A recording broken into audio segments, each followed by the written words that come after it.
Ilang buwan lamang ang nakalilipas ng pumanaw ang superstar na si Nora Aunor, pero ito ay sariwang-sariwa pa sa mga fans.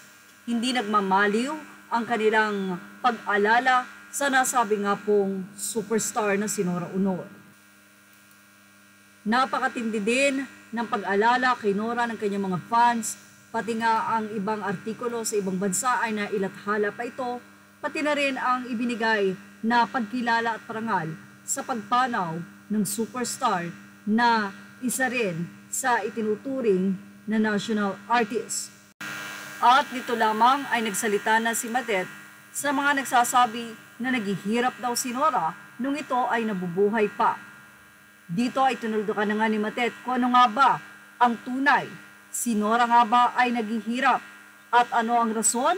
Bakit tila lagi daw walang pera ang superstar? Sa kauna-unahang pagkakataon nga ay nagbahagi na si Motet ng kanyang saloobin at dito ay kanyang kinlaro ang laging sinasabi ng lahat na naghihirap na nga ang namayapang ina niyang si Miss Nora Aunor.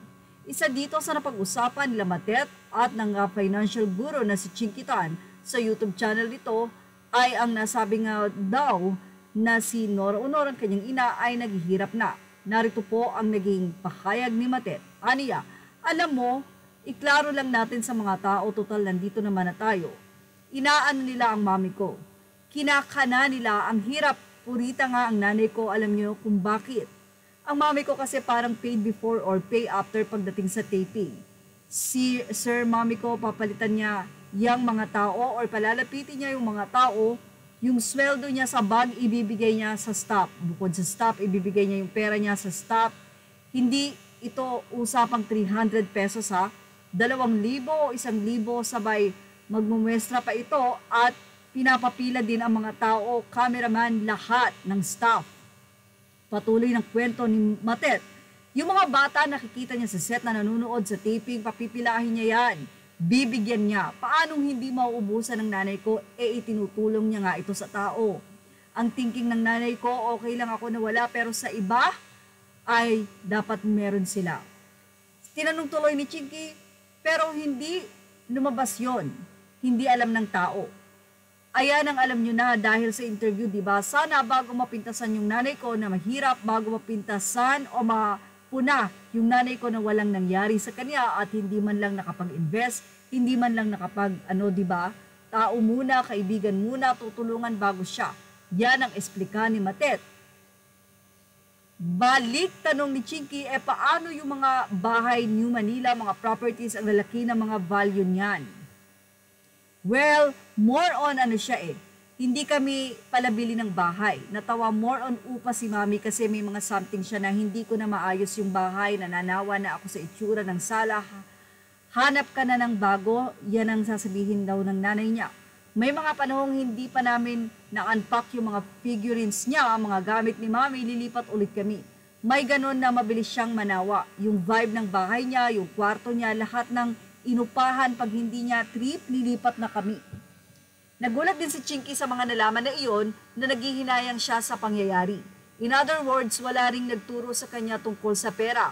Tanong ng content creator. Siguro sir, ito lang din. Ipaalam. My mom, she was so generous to the point na wala nang natitirain kami namang mga anak. Hindi kami para pagsabihin siya na baka naman pwedeng ganito ang gawin natin. Balik alaala ni Matet sa ina. Nagplano naman daw magnegosyo ang ating national artist at sa katunayan ay humingi siya ng advice kay Matet at sa asawa nitong si Mikey Estrada. Bata rin ako noon, hindi ko rin alam kung anong sasabihin ko sa nanay ko. Meron siyang interest to do business, so we said sila ni Mikey, bakit hindi ka mag-buy and sell? Kasi kung kami mag-asawa gusto namin yun, wala naman kaming pang buy and sell pupunan. Pero ang sagot daw ni Nora, ayaw ko ng buy and sell, ang tagal ng ROI or return of investment. Pinayuhang magtayo lang ng gasoline station, total mayaman naman siya, bakit hindi na lang? Sabi ni Matet, actually nag-advise kami sa kanya pag humingi siya ng advice, pero pag hindi humihingi ng advice nanay ko, hindi ko pinapakailaman, baka magalit sa akin, hahaha. Yan ang paulit-ulit na paglalarawan nga ni Matet sa kanyang ina. She is very generous, hindi na siya nakaipon. Well, May part 2 pa nga daw ito, kaya malalaman natin kung mayroon ba talagang naiwan para sa magkakapatid ang superstar. At yan ang ating show, The Snap Update. Thank you for watching. Images are all credit to the rightful owners. Please like, share, and subscribe.